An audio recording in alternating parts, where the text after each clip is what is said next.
those fortress things we saw before. Like, that's really what got them here, I would say. Those surprise kind of aggression mid and late game picks. But with the Finn coming on board, they do deny Snow Avalanche the protection there. There is an option here for Kroll or Arden coming in, and we do see that heavy front line once again for Avalanche with Weldemar in the back. Yeah, Kentusik going to be looking to make some work on that Scarf. I've mentioned it plenty of times before. I really like Kroll into Scarf. Yes, you do have to run at him. Yes, he can slow you down. But if you are able to get onto Scarf and stick on him, you can just negate that late game power so well. But a Kestrel being added to the mix as well. This could now make it a rough time for the Kroll. I love the Kestrel pick. I think G2 might actually have this one. All right, we'll have to see, because one more time it's going to be Humanist and Shinye. Well, I gotta agree with you, Fuji. I think that Kestrel pick's gonna do quite well up against that Kroll. If he can kite backwards, get an active camo down, it's gonna do a lot of work. Guys, I'm here with Xing Yi. You've been bringing a lot of hype this series. Too much hype. Too much hype. Too much. There's no such thing as too much hype. No, there is not really so much. It is not. It's not. We just turn it up. That's all you can do. Turn up, chat. Let's go. Turn we up are for into what? the game right now. The battle has begun. We flipped things on their heads just a little bit. We're going to see Waldemar on the Dodgio this game. Redix on the Scarf. Why is there so much priority on the Scarf here in EO? Actually, well, Scarf, he does a lot. I think he's been, we've really not seen him that much in the last season. And actually, he's still quite strong, especially if he gets kind of the ability to get the damage on Redix. Redix, he's kind of suffering a little bit to Waldemar.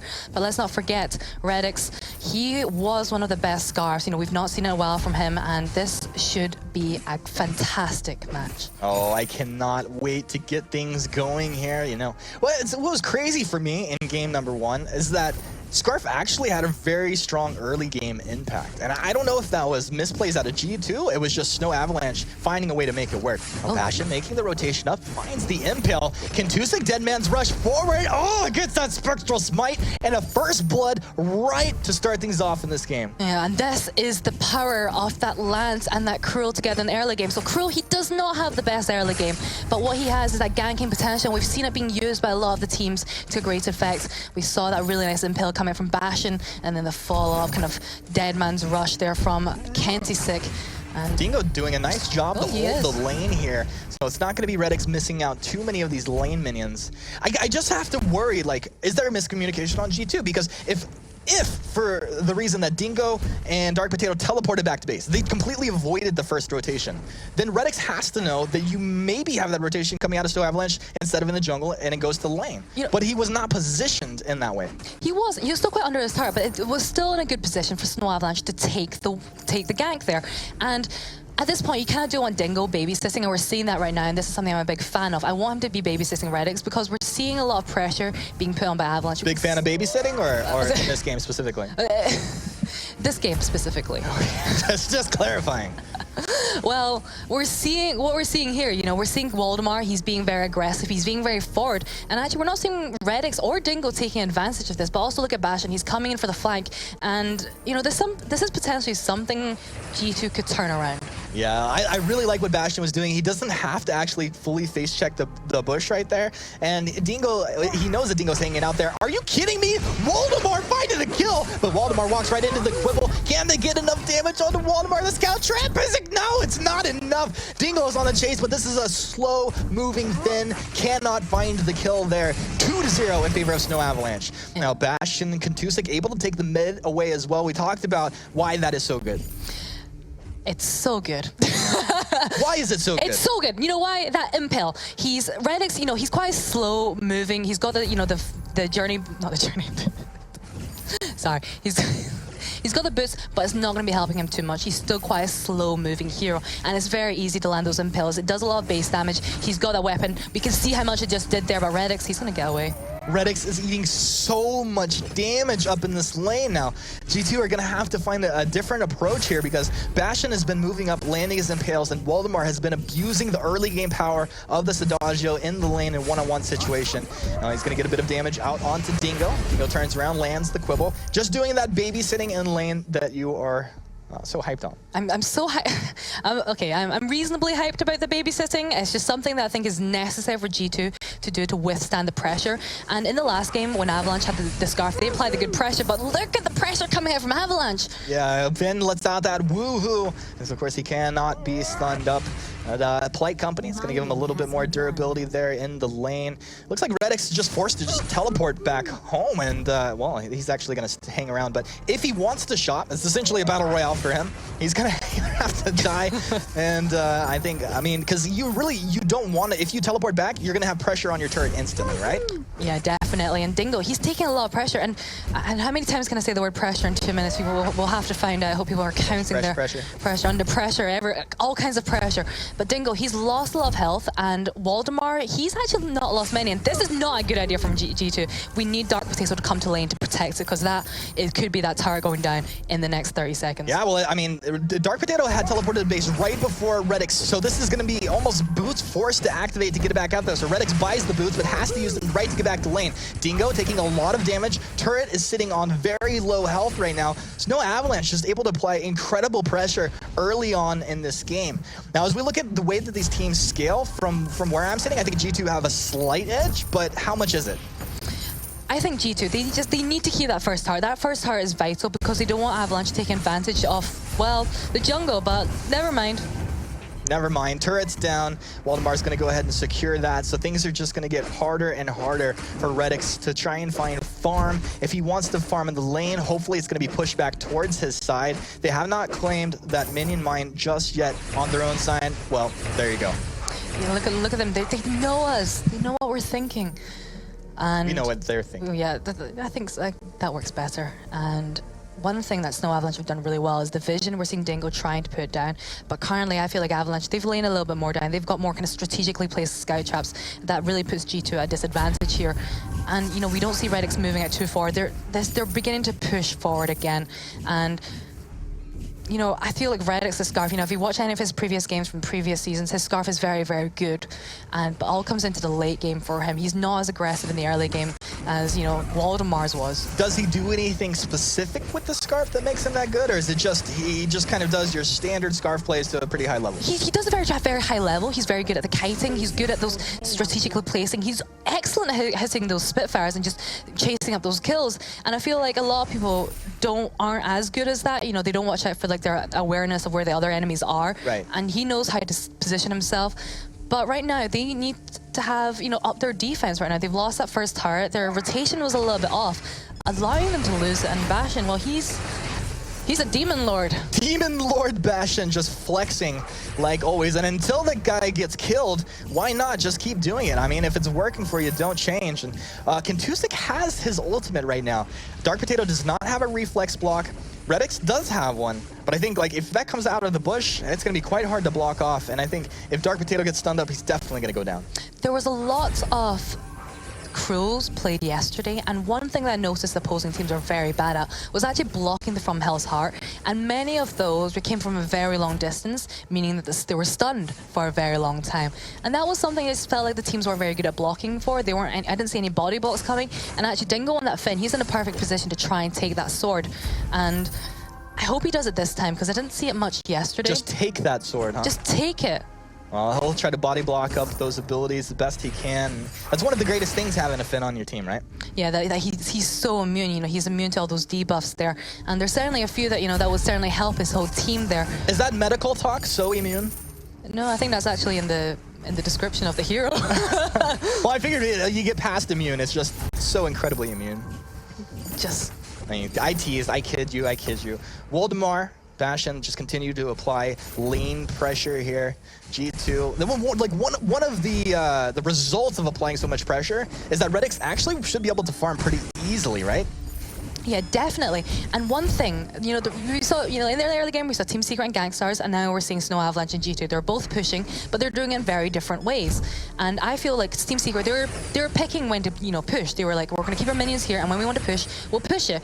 Whereas Snow Avalanche, I feel like they're keeping that constant flow of minions going into Redix, and that might not necessarily be a good thing, because Redix, he's still a little bit behind Waldemar in terms of CS, but that certainly can be changed in the next few minutes. Oh, it definitely can. You know, one major major team fight going their way, things will turn around. But Snow, they've got a nice little net worth lead that they're building upon. It's continuous accumulation of resources across the map. This is going to be a decent gold payout going their way. And they'll go ahead and move right back up, push this lane out. They're taking at least the mid camps every single time they're spawning. And that's exactly what you want to do if you're Snow.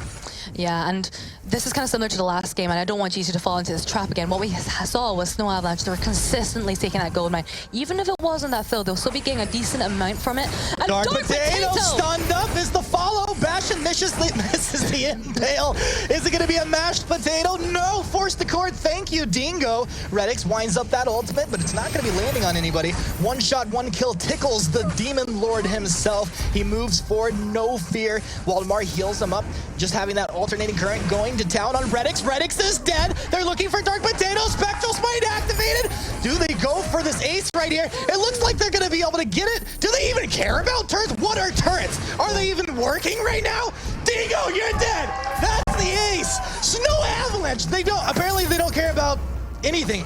Yeah, so we're going to see that fight again. Bastion, he's going to get hit by that one shot, one kill coming out any second there. Look at that goop there. Redix goes down, and Dark Potato, he's not going to make it out. And I think I just did it after the one shot, one kill. But Dingo, they are diving so deep under the tower. We could hear from the height from Humanist. This is a big moment. I mean, what are turrets? Dingo, this is just a dead river troll right now. There is no hope. And it's 5-0 on the board. Did Snow pay off the turrets for G2? Like, I mean, I see them hitting them, but it's not doing that much. I mean, I know, okay, the Lance is incredibly tanky, right? So, yeah, he's eating a couple of those. They traded it off into Contusic. He's got a barrier. He has the ability to heal himself up. And Waldemar just hangs out on the backside and has that Gift of Fire to drop on them as well. Snow Avalanche, they're just playing so incredibly well. It is great to see here. It is fantastic. And G2, they need to be careful right now. That fight did not go the best, actually. You know, that's what I mean. Dark Potato, he needs that reflex block, or he needs Dingo to body block for him. But this is what happens when you have two very, very volatile, very high damage carries, such as Redix and Dark Potato there. Dingo can't body block for the both of them. No, he can't. You know, they need really that reflex. Both of them need that reflex block, and they need to be able to block it, for goodness sake. Well, okay.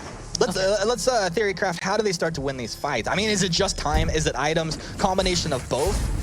Well, actually, Snow Avalanche, what we're seeing a lot from them, especially when they have a cruel, is they're engaging with that from Hell's Heart. And if it hits, they've got fantastic follow-up. They've got the Impel. Waldemar can, you know, boots in and put his Verse of Judgment on. You know, they've done that a few times in this game and in the past games.